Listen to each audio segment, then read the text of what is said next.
Everyone, आप लोग कैसा ही होप कि आप लोग अच्छे होंगे। तो फ्रेंड, जमीन खरीदने से पहले इन चीजों को करें जांच, कानूनी नियम, सावधानियां और अपडेट।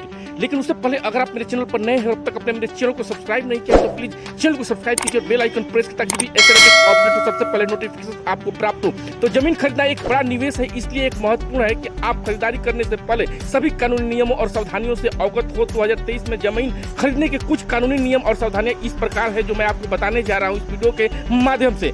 तो कानूनी नियम क्या है? जमीन खरीदने के लिए आपको एक वैध दस्तावेज की आवश्यकता हुई, जिसे रजिस्ट्री कहा जाता है। रजिस्ट्री एक सरकारी अधिकारी द्वारा की जाती है। जमीन खरीदने के लिए आपको स्टाम्प शुल्क और अन्य कारों का जो है भुगतान करना होगा। जमीन खरीदने से पहले आपको ये सुनिश्चित करना होगा कि जमीन पर कोई ऋण नहीं है। जमीन खरीदने से पहले आपको ये सुनिश्चित करना चाहिए कि जमीन का कोई विवाद तो नहीं है। सावधानियां क्या है? जमीन खरीदने से पहले जमीन का निरीक्षण करें, यह सुनिश्चित करें कि जमीन अच्छी स्थिति में है। जमीन खरीदने से पहले जमीन के दस्तावेज की अच्छी तरह से जांच कर ले। जमीन खरीदने से पहले विक्रेता के बारे में भी जानकारी प्राप्त कर ले। जमीन खरीदने से पहले एक वकील से सलाह जरूर ले ले। मैं बता दूं कि सरकार ने एक नया नियम लागू किया कि जिसके तहत जमीन की खरीदारी के लिए विक्रेता को अपना पैन कार्ड या फॉर्म 16 दिखाना होगा। सरकार ने एक और नियम लागू किया है जिसके तहत जमीन की रजिस्ट्री खरीदारी के लिए भी अपना पैन कार्ड दिखाना होगा। इन नियमों और सावधानियों का पालन करें, आप जमीन खरीदने में होने वाली किसी भी कानूनी समस्या से बच सकते हैं। तो मैं बता दूं कि कानूनी दस्तावेज कारकों के जो टाइटल लीड और बिक्री विलेख और टैक्स रसीद और गिरवी रखी गई जमीन की जांच करें।